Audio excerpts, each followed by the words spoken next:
मनोविज्ञान में एक नया टॉपिक है जिसके बारे में हम लोग चर्चा करेंगे आज के क्लास में। नाम है सामाजिक प्रभाव की प्रक्रिया। और सामाजिक प्रभाव की प्रक्रिया टॉपिक में हम लोग अनुरूपता, अनुपालन एवं आज्ञा पालन के बारे में चर्चा करेंगे, जानेंगे। तो सबसे पहले जानते हैं कि सामाजिक प्रभाव क्या है, या सामाजिक प्रभाव से आप क्या समझते हैं।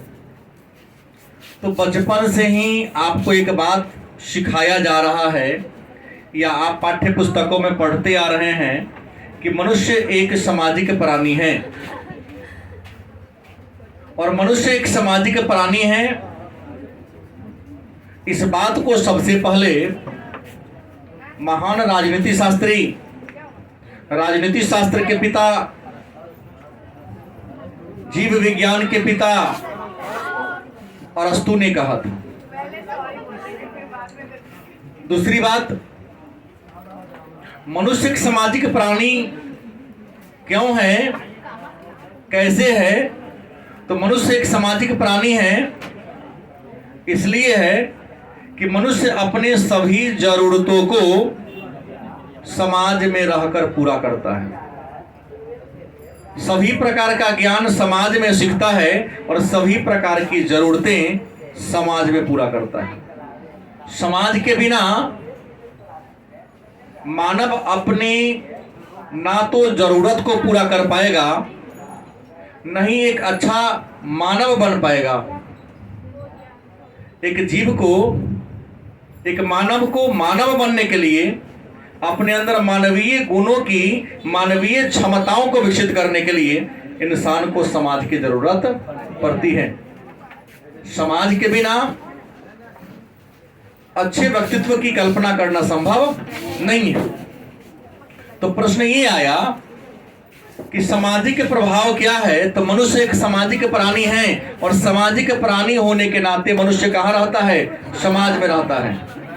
मनुष्य एक सामाजिक प्राणी है और सामाजिक प्राणी होने के नाते मनुष्य कहाँ रहता है, समाज में रहता है। और मनुष्य समाज में रहकर समाज के कई बातों को सीखता है और जो बात समाज से मनुष्य सीखता है उसी के अनुसार अपने व्यवहार और विचार में परिवर्तन लाता है। तो व्यक्ति के व्यक्तित्व पर, मानव के जीवन पर समाज का जो प्रभाव पड़ता है तो उसी प्रभाव को हम क्या कहते हैं, हम सबके व्यक्तित्व पर, हम जिस समाज से आए हैं उस समाज का कुछ ना कुछ तो प्रभाव पड़ा है। तो मानव के जीवन पर जो प्रभाव पड़ा है समाज का, उस प्रभाव को हम क्या कहेंगे, सामाजिक प्रभाव। आप कहोगे सर हमारे जीवन पर सामाजिक प्रभाव क्या पड़ा, हम तो कुछ नहीं देख पा रहे हैं। हमको बताइए कि हमारे लाइफ पर सामाजिक प्रभाव क्या पड़ा।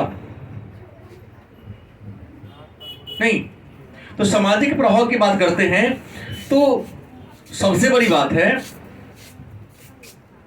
कि बचपन में आपको दरवाजा को आंगन सिखाया जाता था, अब क्या सीखते, आंगन कहते। और आंगन का नहीं दरवाजा है तो अब क्या सीखते, बचपन से आपको सिखाया गया कि बड़ों का सम्मान करो, आप करते आ रहे हैं। छोटों से स्नेह रखो, करते आ रहे हो। आप क्या देखे हैं कि पूजा पाठ करने से पहले लोग स्नान करता है, या जगने के बाद नित्य क्रिया कर्म करता है, ब्रश करता है, तब जाकर के खाना पीना खाता है। गलत कि सही? आपको किसी ने सिखाया कि खाने से पहले ब्रश करो? नहीं। देखते हैं कि लोग जगने के बाद पहले ब्रश करता है, ब्रश करने के बाद तब कुछ खाता पीता है। आप सीखते आ रहे हैं समाज में। पशु जानवर जंगल में रहते हैं, कोई ब्रश नहीं करता है, नहीं। दिन रात भोजन की ताश में, शिकार के तलाश में यत्र तत्र भटकते रहता है। तो किसी जानवर को ब्रश करते हुए आपने देखा है? कोई देखा है तो बताओ। नहीं देखा है, क्योंकि उसको वहां सिखाया ही नहीं गया, उसको वहां बताया ही नहीं गया, या उसे उसकी जरूरत ही नहीं है। नहीं, वहां बच्चा, हाँ, बच्चा जानवर का बच्चा जन्म लेता है, देखता है कि हमारी माँ भोजन की तलाश में, शिकार के तलाश में जंगल में यहां से वहां भटक रही है, तो वो भी बच्चा भटकना शुरू कर देता है, उसका बच्चा भी। और आप क्या देखते हैं कि थोड़ा बड़ा हुए, दीदी पढ़ रही है, सुबह शाम पढ़ने का समय होता तब बिना कहे भैया को पढ़ते देखकर, दीदी को पढ़ते देखकर आप भी लिखने आए चाहे न लिखने आए, किताब को लेकर भले फोटो ही देखो क्यों नहीं, छोटा बच्चा भी देखना शुरू कर देता है। बच्चा जब चलना शुरू करता है तो देखता है कि थाली में से चावल मुंह में रखा जाता है, तो वह भी उठाकर मुंह में डालने का ही प्रयास करता, फेंकता नहीं है, नाक में नहीं घुसाता, वही मुंह में डालने का ही प्रयास करता है। तो ये क्या है? सामाजिक प्रभाव। मनुष्य समाज में रहकर समाज के जो गुणों को सीखता है, समाज के उस गुण को सीखने की प्रक्रिया को ही हम सामाजिक प्रभाव के नाम से, हमारे व्यक्तित्व पर जो समाज का जो इफेक्ट पड़ा है, प्रभाव पड़ा है, उसको हम सामाजिक प्रभाव के नाम से। सामाजिक प्रभाव व्यक्ति पर पड़ता है तो समाज में रहकर व्यक्ति किन किन सामाजिक बातों को सीखता है। तो व्यक्ति समाज में रहकर 3 सामाजिक बातों को सीखता तो बहुत है, लेकिन हमारे पाठ्यक्रम के अनुसार 3 बातों को सीखता है। पहला क्या है? अनुरूपता, दूसरा क्या है? अनुपालन, और तीसरा क्या है? तो अनुरूपता, अनुपालन एवं आज्ञा पालन को सम्मिलित रूप से क्या कहते हैं? सामाजिक प्रभाव। मतलब अनुरूपता, अनुपालन और आज्ञा पालन को सम्मिलित रूप से क्या कहते हैं? तो सामाजिक प्रभाव के नाम से। तो सबसे पहले आइए, एक और बात होगा कि सर अनुरूपता, अनुपालन और आज्ञा पालन एक सामाजिक प्रभाव है, यह बात किसने कहा? तो यह बात कैलमैन नामक मनोवैज्ञानिक ने कहा था कि अनुरूपता, अनुपालन और आज्ञा पालन एक सामाजिक प्रभाव है। यह बात कौन कहा? तो मन में एक प्रश्न होगा कि सर ये अनुरूपता क्या है? नहीं, अनुरूपता क्या है या अनुरूपता से आप क्या समझते हैं? देखो, अनुरूपता, अनु प्लस रूपता आ रही बात क्या है? मतलब अपने व्यवहार को किसी के व्यवहार के जैसा बना लेना या बनाने का प्रयास करना। अपने व्यवहार को, अपने विचार को, अपने उठने बैठने, खाने पीने, पढ़ने लिखने के तौर तरीका को किसी के अनुसार क्या कर लेना? ढाल लेना, बना लेना। क्या कहलाता है? अनुरूपता। मतलब जब किसी व्यक्ति का व्यवहार, जब किसी व्यक्ति का विचार किसी दूसरे के विचार या व्यवहार के जैसा हो जाता है या वैसा करने का प्रयास करता है, तो इसी चीज को हम क्या कहते हैं? अनुरूपता। क्या कहते हैं? जैसे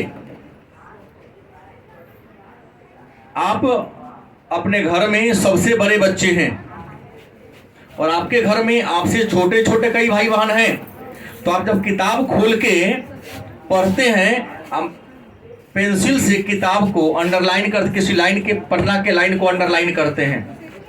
तो आपके घर में अगर छोटा भाई बहन, भतीजा भतीजी है, तो वह भी क्या करेगा? किसी किताब को उठा के लाएगा, बिछौना पर पट्टे पड़ जाएगा और कलम लेके उस सब लाइन को टिकना शुरू कर देगा। क्यों? भैया टिकते हैं, चाचा जी टिकते हैं, तो हम टिक रहे हैं। क्या चंदन, सही बात है ना?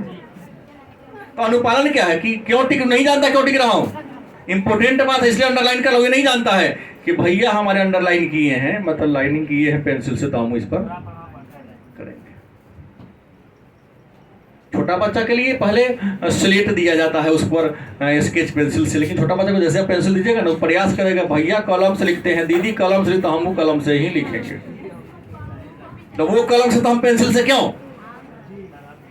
वो कॉपी पर लिखते हैं तो हम स्लेट पर ना लिखेंगे, क्यों लिखेंगे?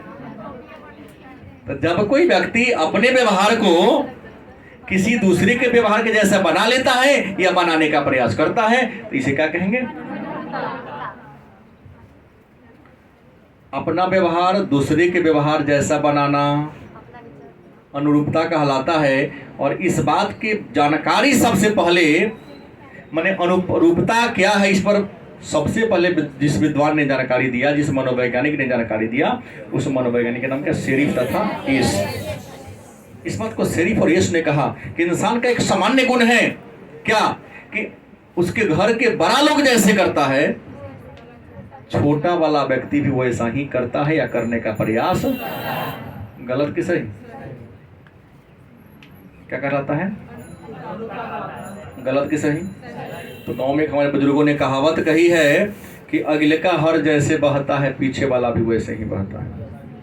तो आप चाहते हो कि हमारा छोटा भाई बहन अच्छा बने, डिसिप्लिन रहे, अनुशासित रहे, नहीं जीवन में सफल हो, तो सबसे पहले बात है कि आपको डिसिप्लिन होना होगा, आपको अनुशासित होना होगा। अपने जीवन को आपको पहले खुद रूटीन के अनुसार मानना पड़ेगा। मतलब जीवन में तुम एक सफल हो जाओ तो गारंटी है तुम्हारे पीछे के जितने हैं वो अभी जीवन में सफल हो जाएगा। एक छोटा सा उदाहरण दे रहा हूं, अगर तुम में से किसी के घर में सरकारी जॉब किसी एक को नहीं है, किसी को नहीं है, तो तुमको होने में बड़ी परेशानी होगी। अगर धोखा से भी किसी एक को सरकारी नौकरी लग गई है या लग चुका है, तो उसके पीछे वाले को लगने में ज्यादा देर, क्योंकि उसे पता है कैसे पढ़ना है, कितना घंटा पढ़ना है, किस रूप में पढ़ना है, वो सब इस बात को क्या करता है, जान लेता है। तो उम्मीद है कि अब हमको ये नहीं समझाना पड़ेगा कि अनुरूपता क्या है। क्या विजय बताना होगा? नहीं बताना होगा। और अनुरूपता पर विचार किसने दिया? सेरिफ और यश ने दिया। अब प्रश्न है, तो अनुरूपता के घटक कौन है, तत्व कौन है? मतलब आप अनुरूपता के तत्व में कौन कौन आता है? तो अनुरूपता के तत्व में पहले आता है समूह का आकार। समूह माने ग्रुप। आकार या तो छोटा होगा या आकार क्या होगा, बहुत बड़ा होगा। समूह का आकार, जैसे परिवार भी एक समूह है, और परिवार प्राथमिक समूह के उदाहरण। नीचे आ जाओ, परिवार कैसा समूह है? प्राथमिक समूह के उदाहरण है। तो याद रखिए, प्राथमिक समूह में माता पिता, चाचा चाची, दादा दादी आते हैं। तो प्राथमिक समूह में कोई बच्चा पल रहा है तो याद रखिएगा समूह का विचार जल्दी सीख लेगा। गलत सही? लेकिन यदि समूह का आकार बहुत बड़ा है, समूह में सैकड़ों लोग शामिल है, तो अनुरूपता का व्यवहार कम देखने को मिलेगा, क्योंकि एक दूसरे से मिलने का अवसर कम मिलेगा। अब परिवार में तो सब चाचा चाची, दादा दादी, माता पिता हैं, तो बचपन से कम 10-12 साल तो जीवन का, दिन का 12 घंटा 14 घंटा तो सबके साथ बिताए हैं। वो जैसा करेगा वैसा करोगे। तो पहला समूह का आकार आपके अनुरूपता को प्रभावित करता है, अनुरूपता के तत्व है। समूह का आकार छोटा होगा, आप अनुरूपता वाला व्यवहार जल्दी सीखेंगे। समूह का आकार बहुत बड़ा होगा, अनुरूपता वाला व्यवहार क्या करेंगे, कम सीखेंगे। जैसे आपका गांव भी एक प्रकार का समूह है कि नहीं? तो आपके व्यक्तित्व पर क्या गांव के सभी लोगों का प्रभाव पड़ा है? केकर प्रभाव वैसे पड़ा है? आपके परिवार का, क्योंकि परिवार के लोगों के छोटा समूह है और हमेशा वहां रहते हैं। अल्पसंख्यक समूह, देखिएगा, किस अल्प माने का तो थोड़ा होता है, असंख्या माने गिनती। अगर समूह में लोगों की संख्या क्या हो, कम हो, देखिए एक दूसरे अन्योन्य क्रिया, परस्पर क्रिया ज्यादा करेगा। नहीं, जैसे एक माता पिता के मान लो एक ही संतान है, तो पिताजी का जो व्यवसाय है गारंटी वो जल्दी सीख लेगा। ज्यादा उम्मीद है पिताजी के व्यवसाय को या गुण को सीख लेगा, क्योंकि अधिक समय वही बिताएगा। लेकिन एक पिता के 4-5 संतान है, तो उम्मीद है या तो कोई नहीं सीखेगा, या सीखबो करे तो एगो सीखेगा, बाकी 3 गो ना सीखेगा। क्योंकि साथ रहने का मौका या तो सबसे बड़ा को ज्यादा मिलता है, ना तो सबसे छोटका को मिलता है। तो उम्मीद है छोटका अपनाएगा, बाकी कोई नहीं अपनाएगा। गलत बोल रहा हूं? कार्य करने की प्रकृति भी आपके अनुरूपता को प्रभावित करती है। कार्य करने की प्रकृति मतलब क्या होगा, काम करने का तौर तरीका। हर इंसान को काम करने का तौर तरीका क्या होता है, अलग अलग होता है। काम करता सब है, लेकिन काम करने का तरीका सबका समान नहीं होता है। सब व्यक्ति के काम करने का तौर तरीका अलग अलग होता है। तो कहने का मतलब यह है कि अगर काम करने की प्रकृति तरीका आपका अच्छा है, बढ़िया तरीका से है, तो उस काम को लोग जल्दी सीख लेता है, व्यवस्थित रूप से जल्दी सीखेगा। लेकिन काम करने का तरीका आपका अटपटा है, उल्टा है, तो ऐसा रूप व्यवहार दूसरा कोई क्या करेगा, कम करेगा। गलत कि सही? लड़कियां अपनी मां से एक अनुरूपता का व्यवहार सीखी, क्या? खाना पकाना। ठीक तो कहीं? खाना बनाना या खाना पकाना एक ही बात हुआ। लेकिन क्या है कि खाना बनाने में देखिएगा, वो लड़कियां अपने माँ के खाना बनाने के तौर तरीका को नहीं सीख पाती है जिनके खाना बनाने का तौर तरीका थोड़ा सा उल्टा सीधा जटिल हो।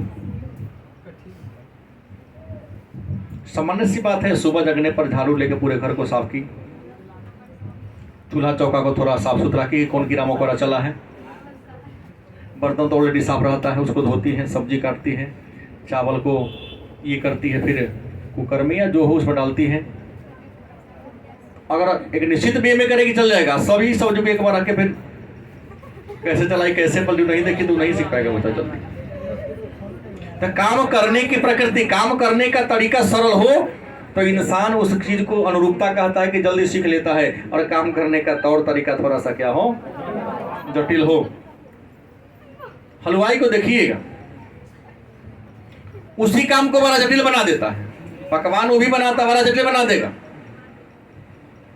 आलू कटवाएगा, प्याज अलग कटवाएगा, सब्जी को अलग करवाएगा, फिर मसाला अलग कूटेगा। अरे सबको तो एक ही बार डाल रहा है, कूट दो ना सही ना, अलग अलग। जो सीखने वाला भी टेंशन में आ जाता है, छोड़ ये बड़ा पेचीदा काम है। सीखने वाला नहीं, जानबूझ के चाहता है कि अलग अलग करेंगे तो हमारा हुनर कोई जल्दी न सीखे, क्योंकि हुनर सीख लेगा तो होशियार हो जाएगा, फिर हमारा रोजगार मर जाएगा। मोबाइल बनाने वाला के यहाँ जाओ, छोटा छोटा काम रखेगा, देख लेगा, आइए ना बिहार कल दे देंगे,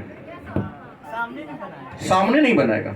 टेक्निकल वर्क जो भी करता है तुम्हारे आंख के सामने नहीं बनाएगा, वो देख लेगा। दो बात करता है, या तो सीख सकता है, या दूसरा छोटी मोटी खराबी है, अगर 5 मिनट बना देंगे तो 5 मिनट का 200 रुपये लीजिएगा। सही बोल रहा हूं? कई बार कुछ लागत भी नहीं आता है, नट टाइट होने से या थोड़ा सा कम टाइट होने से खराब हो गया रहता है, वो इसे भी काम बन जाता है। तो आपके सामने वो सब कभी नहीं बनाएगा। क्या जी गलत बोल रहा हूँ? कभी नहीं बनाता है। तो काम करने के पर तो व्यवहार की सार्वजनिक अभिव्यक्ति या व्यक्तिगत अभिव्यक्ति, हर इंसान का 2 चेहरा होता है। एक चेहरा मंच वाला, मंच पर बड़े बड़े राजनेता आते हैं तो दहेज प्रथा के विरुद्ध में, शराब के विरुद्ध में लच्छारेदार भाषण बोलते, इतना बोलते हैं कि लगता है कि तो दुनिया में एकरा से शरीफ को होबे नहीं करेगा। और हमारे माननीय बिहार सरकार का सारा योजना फेल वर्ग के पदाधिकारी और नेता लोग कर रहे हैं। शाम में 7 बजे के बाद उनके घर में वही चलता है। अरे सीढ़ी को साफ करना है तो सफाई ऊपर से न करो, नीचे से क्या करते हो? नीचे का को छोटका छोटका का धरे, बड़का के घर के छापा मारो ना पहले। छोटका तो बड़का 4 को धरा है, छोटका अपने डर से करना छोड़ देगा। जैसे पुलिस को सिखाया गया है कि चौराहे पर भीड़ को शांत करना है तो 2-4 को सूद हाथ में 2 डंडा दे दो पीछे से। बदमाश पूछेगा बाप रे तो बड़ा सूथा था, पुलिस ने उसको पीट दिया तो हम कौन गली के हैं? वो पहले ही साइड धर लेता है। इसलिए पुलिस आते आग पर चौराहा पर जो साइड में खड़ा वाला को पीटता है, बीच वाला को नहीं पीटता है।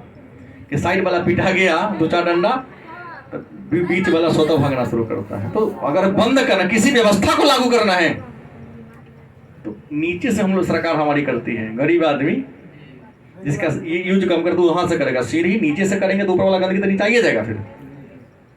इसलिए ऊपर से ही क्या करो, बंदी करो। निश्चित तौर पर व्यवस्था क्या हो जाएगी। आप शराब के फैक्ट्री पर ताला बंद नहीं करते हो, प्लास्टिक बैठाने वाले पर लॉक नहीं करते हो, कहते प्लास्टिक बंद रहेगा, पीने वाला पर रोक लगा तो ये कहां से चलेगा? क्या जी गलत बोल रहा हूं? योजना तब सफल होगी जब आप नेपाल के बॉर्डर पर टाइट कर दोगे, उत्तर प्रदेश के बॉर्डर टाइट कर दोगे, झारखंड बॉर्डर टाइट कर दोगे। यहाँ तो सीमावर्ती वाले जो राज्य हैं आराम से बड़ी क्या चंदन नेपाल चल जाता है। हाँ, मुद्दे पर आइए। तो व्यक्ति का व्यवहार एक सार्वजनिक होता है, मंच पर खड़ा होकर लंबा लंबा लच्छेदार भाषण देगा। अब व्यक्तिगत लाइफ उससे ज्यादा करप्ट कोई नहीं होता है। दहेज प्रथा के विरुद्ध में बोलने वाला ही ज्यादा दहेज लेता है, और नशाखोरी के विरुद्ध में भाषण देने वाली नशा का ज्यादा सेवन करता है। तो व्यक्ति को व्यक्तिगत लाइफ और सार्वजनिक लाइफ में समान हो। करप्शन मिट सकता है, असंभव कुछ भी नहीं है यदि लोग चाह ले, हम चाह ले। घूस कोई इसलिए लेता है क्योंकि हम उसको देने जाते हैं। अगर हम देना छोड़ दें तो लेने वाले को मिलेगा ही नहीं, तो लेगा कहां से? लेकिन सब ठान लेगा तब ना। केवल मेरे प्रतिज्ञा कर लेने से, तुम्हारे प्रतिज्ञा कर लेने से 1 अरब 35 करोड़ की आबादी वाले देश में कुछ होने वाला? सब चाह लेगा तब होगा। घर में मम्मी कितना साफ सफाई करेगी? जब लगाने वाला घर में 5 गो है, 5 ठान ले कि नहीं हम घर में गंदगी को नहीं फैलाएंगे, व्यवस्थित रूप से सामान को रखेंगे, जो सामान जहां से उठाएंगे वहीं पर डाल देंगे, तो क्या घर में गंदगी होगी? सामान अस्त व्यस्त होगा? नहीं होगा। एक मम्मी बेचारी परेशान करते करते तो साथ में तो सुने भी करेगी आशीर्वाद। ज्यादा काम कर लेगी, थकेगी तो आशीर्वाद देगी, बहुत ज्यादा देती है। और इंसान का व्यक्तित्व, हमारे भारत में बहुत सारे नेता हैं, लेकिन मैक्सिमम भारत के लोग 4-5 लोग से ही प्रभावित हैं। गांधी, अंबेडकर, ये सर्वपल्ली राधाकृष्णन है, विवेकानंद है, इन लोगों से प्रभावित है। सुभाष चंद्र बोस, चंद्रशेखर आजाद है, इन लोगों से प्रभावित है। हाँ ठीक है तो बहुत, लेकिन इन लोगों का जो विचार था सरल था, सीधा था। कुछ लोगों का विचार इतना जटिल लग गया, जैसे दादा भाई नौरोजी से कि मिलने गए महात्मा गांधी तो बापरी एवरेस्ट के समान ऊंचा हो गए, विचार नहीं टक चलेगा। दादा भाई नौरोजी कम नहीं थे, कहाँ कोई नाम से, कहाँ फोटो भी नहीं मिलता है जल्दी। लेकिन जितने महापुरुष हैं दीवार में लगे हुए हैं, जिनका प्रतिमा फोटो, इनके विचार क्या थे? सरल थे। लोगों ने देखा कि इनके विचार को अपनाकर हम अपने जीवन को सफल बना सकते हैं। तो इंसान का व्यक्तित्व भी अनुरूपता को प्रभावित करता है। अगर इन महान पुरुषों का व्यक्तित्व थोड़ा जटिल होता तो कोई लोग इनके व्यक्तित्व को नहीं बनाता। गलत कि सही? अब है अनुपालन। क्या है? क्या है? अनुपालन। यहां अनुरूपता माने अपने व्यवहार को दूसरे के व्यवहार के जैसा करना या बनाने का प्रयास करना। क्या है? अपने व्यवहार को दूसरे बिना कहे ले, ये नहीं कहेगा तब करेंगे, बिना कहे बिना आदेश दिए अपने व्यवहार को जब आप दूसरे के व्यवहार के जैसा कर लेते हो तो क्या कहलाता है? मैंने आपने उसके अनुसार बना लिया, ढाल लिया। और अनुपालन मतलब किसी के कहने पर, अनुपालन मतलब किसी के बिना कहे उसकी आज्ञा को, बात को मान लेना। अनुरूपता मतलब अपना व्यवहार को दूसरे के व्यवहार के जैसे बनाना। और अनुपालन बिना कहे, बिना सूचना दिए किसी के बात को क्या कर लेना? मान लेना। जैसे मैं पढ़ा रहा हूं, मैं नहीं कहा कि आपको ये करना है, लेकिन सर ने तो पढ़ाया है तो कल तो सुनना भी करेगा। पिताजी काम करके आए हैं, बेड पर लेट गए तो बिना कहे कई बार या तो आपकी माँ या आपके छोटे बच्चे उनका पैर हाथ दबाना शुरू कर देते हैं, क्योंकि थके होंगे, लाइन कटा हुआ तो थोड़ा सा पंखा। क्या नहीं सिखाया गया आप लोगों को कि पिताजी काम करके थक के आए, अगर लेटे हों तो थोड़ा सा उसको मालिश कर दो। हम तो देखता हूँ ग्रामीण क्षेत्रों में, बचपन में मैं देखा हूँ कि जब दिन भर बैल से कदवा किया गया खेत में, शाम को बैल को लाया गया तो उसको हाथ में पुआल लेकर उसके बॉडी को मालिश किया जाता है बैल को, क्योंकि बैल काम करते करते थक गया होगा, पैर उखड़ गया होगा। अभी भी होता है ना। तो प्रश्न क्या? अनुपालन। अनुपालन क्या है? तो अनुपालन एक सामाजिक प्रभाव है जिसमें कोई व्यक्ति बिना आदेश के, बिना कहे किसी के बात को क्या करता है? कोई काम को कर देता है। कि पिताजी बात तो कहवे करेंगे, नहाने जा रहे हैं, नहाने की तैयारी कर रहे हैं तो गमछा मंगवे करेंगे, बाल्टी लोटा मंगवे करेंगे। पिताजी खाना खाने की तैयारी पर है तो बैठने के लिए बोरा पीढ़िया मंगवे करेंगे, पानी तो डिमांड करेंगे ही, तो पहले ही सब दे दो। गलत कि सही? जैसे होटल में जाते वहां अनुपालन होता है क्या कि टेबल पर बैठा आएगा, 1 गिलास पानी दे देगा। सामान्य होटल की बात कर रहा हूं, पानी गिला देगा, हाँ सर क्या चाहिए, तब आपसे आदेश लेगा। पानी बिना आदेश क्या वो देगा? नहीं तो आपका कैटलॉग धरा देगा, सर देखिए ना। बात हमारी समझ में आ रही है? बिना कुछ कहे जब उसके बात को क्या कर लेते आप हो, मान लेते हो, या वैसा बिहेवियर करते हो, क्या कहलाता है? अनुपालन। ये अनुपालन के बारे में विचार कि इस काम को अनुपालन कहते हैं कि बिना कहे फॉलो कर लिए। कैलमैन ने दिया था। कौन दिया था? अब अनुपालन की प्रविधि क्या है? आप अनुपालन क्यों करते हो? प्रविधि मतलब क्यों करते हो? ना करेंगे तो काम ना चलेगा। चलेगा क्यों नहीं चलेगा? हमारी बात को फॉलो करते हो। प्रतिदिन हमको देखते हैं कि सारे बच्चे आशीर्वाद लेने का प्रयास कर, क्यों? क्योंकि बड़ों का यही सिखाया गया है हमारे समाज में कि बड़ा लोग आशीर्वाद दे देना चलेगा, उनके हृदय की बात लगती है। नहीं करो कोई फर्क नहीं पड़ता है, ना हमको घटेगा ना तुमको घटेगा। लेकिन ये होता है ना कि कम से कम खुश रहने का, जीवन में दुखी रहने के लिए सब सरल रास्ता है। तुम अच्छा करोगे जीवन में तब पीछे से टांग खींचने वाला बहुत है, लेकिन कम से कम 2-4 लोग ऐसा हो तो आजीवन हमेशा खुश रहने के कुछ कहे। गलत कि सही? तो आप केलमैन ने कहा कि अनुपालन की प्रविधि क्या है, हम अनुपालन क्यों करते हैं, हम किसी के बिना कहे उनके बातों को फॉलो करना क्यों शुरू करते हैं? कारण है प्रवेश पाने के लिए। जैसे कॉलेज में आपको नाम मैट्रिक पास के इंटर में आप लोग आए तो कॉलेज में दाखिला कराने से पहले आप ऑनलाइन कराए। क्या बिना ऑनलाइन कराए आपका नाम कॉलेज में लिखा जाता? अभी आपका सेंटअप एग्जाम होने वाला है, लेकिन सेंटअप के एग्जाम होने से पहले आप सबका डमी एडमिट कार्ड आया था कि आपने कौन विषय लिया है, कौन विषय। क्या बिना एडमिट कार्ड के आप एग्जामिनेशन हॉल में एग्जाम दे सकते हो? नहीं। तो क्या है, प्रवेश पाने के लिए आप अनुपालन करते कि सब फॉर्म भरा है तो हमको भी फॉर्म भरना पड़ेगा। सबने सेंटअप का एग्जाम दिया है तो हमें भी सेंटअप का एग्जाम देना। सुनने में आ रहा कि अगले 11 तारीख से सबको जाना है। आएगा अंतिम समय प्रविधि, ध्यान देंगे, हाला नहीं। तो प्रवेश पाने के लिए आप अनुपालन करते हो। दूसरा अंतिम समय प्रविधि क्या है? अंतिम समय प्रविधि यह भी अनुपालन का एक घटक है। तो कहो कि अंतिम समय प्रविधि क्या है? तो अंतिम समय प्रविधि का मतलब होता है कि हर अनुपालन का एक लास्ट डेट होता है।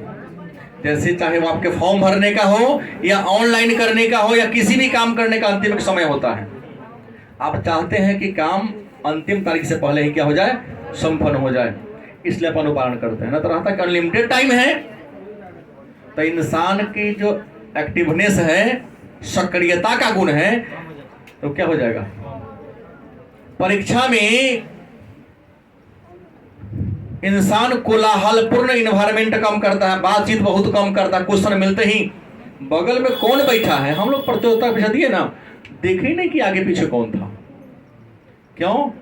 क्योंकि अंतिम समय प्रविधि क्या है कि 3 घंटा समय है, उसमें वस्तुनिष्ठ प्रश्न का भी उत्तर देना है, लघु उत्तरीय प्रश्न का भी उत्तर देना है, दीर्घोत्तरीय प्रश्न का उत्तर देना। 3 घंटा समय है। अनलिमिटेड होता तो पूरा लिखा ही जाएगा। भाई समय फिक्स है ना, तब ना सब प्रश्न नहीं दे पाते हैं उत्तर, क्योंकि सोचने का अवसर है, जो रट के गए हैं वही लिखाएगा। इसलिए लास्ट में रिवीजन करना चाहिए, और रिवीजन के साथ साथ अभ्यास जितना बार करोगे सफलता उतना ही ज्यादा मजबूत होगी। कुछ लोग अभ्यास तब कराना शुरू करते हो तो भागना शुरू करता है, ए जाते हैं बैठ खाली लिखे बातें तो हैं नहीं, वही सबसे बेटर चीज है। क्योंकि अभ्यास जितना ज्यादा बार होगा ना, तब परीक्षा में आपको टेंशन नहीं आएगा क्वेश्चन, क्योंकि लिखने का आदत परंपरा बैठ गया है। 3 घंटा लिखने में इंसान बुर हो जाता है। ये तो बात वही हुआ, ए नंदिनी रात में चोरी देख रहे, आंख मुड़ के देख रही, तो अंतर्यामी हो गए। अभ्यास की बात करता हूं तो एक अभ्यास पर छोटा सा चुटकुला सुन लो, हमने पढ़ा था कहीं। एक बच्चा सुशील है, नहीं आया है? नहीं, वो भी ठीक लड़का है, भूख भर पे दही चूड़ा खा लिया। हाँ हम पढ़ लेते हैं। दही चूड़ा खूब खा लिया, या चावल दाल खूब भर पेट खा लिया, और नहीं खाते हैं। तो एक था तुम्हारे ही जैसा, कहा कि 100 रसगुल्ला खा जाएगा तो हम 5000 रुपया देंगे। भर पेट भोजन करने के बाद कि अगर तुम 100 रसगुल्ला खा जाओगे तो क्या करेंगे, 5,000 रुपया देंगे। उसने कहा कि हमको 30 मिनट का समय दिया जाए। कितने का? 30 मिनट का समय दिया जाए। सोचा कि तभी चावल दाल या दही चूड़ा बहुत फटफटे खा लिया, 30 मिनट में कितना पचा लेगा। शहर में 30 मिनट के बाद लौट के आया तो कहा कि खिलाइए। 100 रसगुल्ला क्या हो गया, खा गया। तो उसने पूछा 5,000 रुपया देने के बाद, बताओ तू 30 मिनट में क्या किया। तो होटल में गया, 100 रसगुल्ला खा के देखे कि हमसे खिया होता है। मतलब सफल होने के लिए अभ्यास जरूरी है। मैं ये झूठा नहीं कहा हूं, मैं ये बताना चाहा हूं कि तुम्हें सफल होना है तो अभ्यास करना पड़ेगा। नहीं, जब 3 घंटा यहां बैठकर नहीं लिखोगे तो वहां 3 घंटा लिखने में तुमको मशक्कत परेशानी झेलना पड़ेगा, क्योंकि तुमने कभी अभ्यास ही नहीं किया है। तो प्रश्न है कि अंतिम समय पर विधि किस लोग अनुपालन करते हैं। अगर अंतिम समय सीमा ना हो तो कोई अनुपालन करेगा ही नहीं। लगे परीक्षा दिन भर देना है, हाँ दोस्त लगेगा, घूम के लगेगा बतिया ने, अच्छा 5 गौर बना, रुक जाता लिख लेता, फिर 2 लिखेगा, फिर बतियाएगा। ऐसे होगा तो क्या होगा, कई बार पानी पीने जाएगा। एग्जाम में कई बच्चों को मैं जानता हूं जो मलम कर सब कंट्रोल कर लेता 2 घंटा ना जाएंगे तो छूट जाएगा वो प्रश्न। क्यों? क्योंकि अंतिम समय से प्रविधि, टाइम फिक्स है। वार्ता का अस्वीकरण प्रबंधन की प्रविधि। अनुपालन कहता है कि कई बार याद रखो, जीवन में सफल होना है तो कई बार न का पेरी समूह हम लोग बना लेते हैं। मैं बार बार बोलता हूँ, 1 घंटा के लिए हम लोग मिलते हैं। जो सबसे प्रिय दोस्त उसके बगल में बैठो ही नहीं,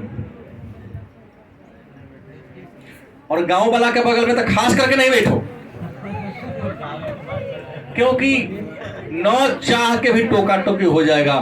तुम यहां पढ़ने आए हो ना कि बतियाने के लिए 23 घंटा बचा हुआ है।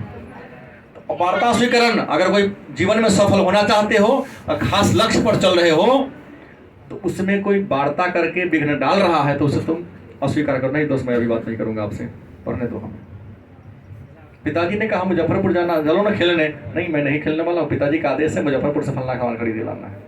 तो सफल होना है तो जिस काम को तुम्हारा पहला टारगेट है उस टारगेट को पूरा करो, और टारगेट के पूरा करने में कोई बाधा आ रहा है, रुकावट आ रही है, उसको क्या कर दो, अस्वीकार कर दो ना, अभी मैं इस काम को, तभी सफलता आपको मिलेगी, अन्यथा सफलता। और लास्ट आता है आज्ञा पालन। तो बात है यहाँ किसी के आदेश को मानना या स्वीकार करना। किसी ने कोई काम दिया कि ये काम आपको करना है, तो किसी के कहने पर किसी का काम को क्या कर लेना, कर देना, क्या कहलाता है। जैसे आप लोग हमारे आदेश को फॉलो करते हैं। हमने पीछे पूरी लाइन लड़की का सीट है, सब जानता है, ये भी है। पीछे 3 बच्चा बैठा था, सीधा हमने ताका, बुझ गया सर जी करे ले जाएगा, गलत कि सही। हमने देखा, वो समझ गया कि हमको साइड होने के लिए कर रहे, लड़कियों का सीट है, गलत कि सही। तो हमने कहा और आपने हमारे बात को क्या कर लिया, मान लिया। पिता के कहने पर पुत्र ने, टीचर के कहने पर छात्र या छात्रा ने उनके आदेश को क्या कर लिया, मान लिया। तो इसी को कहते हैं आज्ञा पालन। मतलब किसी के आदेश को फॉलो करना, अपने जीवन में ढाल लेना, और जो कहें उसी के अनुसार काम करना, क्या कहलाता है। अब लास्ट प्रश्न 2 नंबर का पूछा जाता है कई बार कि लोग आज्ञा का पालन क्यों करते हैं। तुम क्यों किसी के आदेश, पिताजी के बात को क्यों मानते हो। मैं टीचर हूं, मेरे बात को क्यों मानते हो। नहीं मानेगा तो जुर्माना थोड़ी ना कर देंगे, नहीं करूंगा।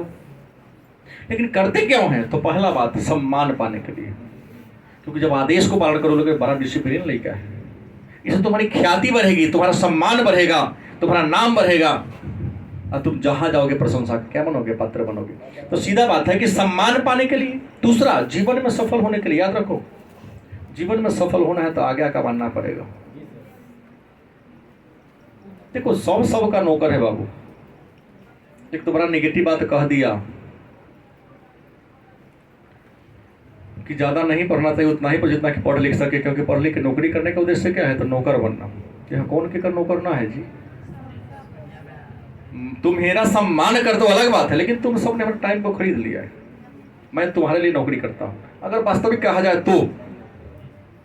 अलग बात है कि पैसा दे के भी आप बहुत सम्मान करते हो। टीचर के इतना सम्मानित पद भारत में किसी का पद नहीं है, पूरे विश्व में किसी का पद नहीं है। कि है? नहीं है। लेकिन रियल कहा जाए तो मैं आप सबकी नौकरी करता हूं। गलत सही? सही बात यही है, तुम मानो या ना मानो। तो क्या है, जीवन में सफल होना है तो आपको किसी न किसी के आदेश को, वो आपका आदेश पिता का हो सकता है, वो आदेश आपकी माता का हो सकता है, वो आदेश आपका टीचर का हो सकता है, या जिस सरकारी कार्यालय में या प्राइवेट कार्यालय में काम करते उसके बॉस का आदेश हो सकता है। नहीं मानोगे तो वहां से वो आपको रेस्ट्रिकेट कर देगा, हटा देगा। तो जो जहां जाना चाहते वहां पहुंच पाओगे? रोड पर चलते हैं, सफल होना है तो पुलिस के आदेश को फॉलो करना पड़ेगा, रोड के बाएं किनारे चलना पड़ेगा, मुंहजोरी करने से चलने वाला। तो जीवन में सफल होना है तो आपको आज्ञा का पालन करना पड़ेगा, रेड बत्ती पर खड़ा होना पड़ेगा, नहीं तो बढ़ोगे तो ट्रेन आएगा तो चढ़ा देगा ना गाड़ी पर, हमको तो उतर दो चढ़ाएंगे। और प्रतिष्ठा, आज्ञा पालन से दो व्यक्ति का प्रतिष्ठा जुड़ा हुआ है, आज्ञा देने वाले का और आज्ञा को स्वीकार करने वाले का। गलत सही? आप अपने पिता के आदेश को आंख बंद करके बिना तर्क वितर्क किए, बिना प्रश्न किए मानते हैं तो मालूम है आपके समाज में, आपके गांव में आपके पिता का सम्मान सबसे अधिक धनी व्यक्ति में होगा। क्योंकि पैसा से इंसान धनी नहीं होता है, इंसान इससे धनी होता है। सब कहेगा तुम्हारा बेटा तो क्या कहता राम की तरह है, जो पिता ने शादी करके आदेश दिया कि 14 वर्ष तुमको वनवास जाना है, राजा बनने वाला था, राजा के पद को त्याग दिया, पिता का आदेश है जंगल जाना तो जाना है। नहीं, पिता ने कहा था, माता कैसे आदेश देगी? राजा गो राजा बन गया, युवराज बन गया तो युवराज को राजा आदेश देगा ना।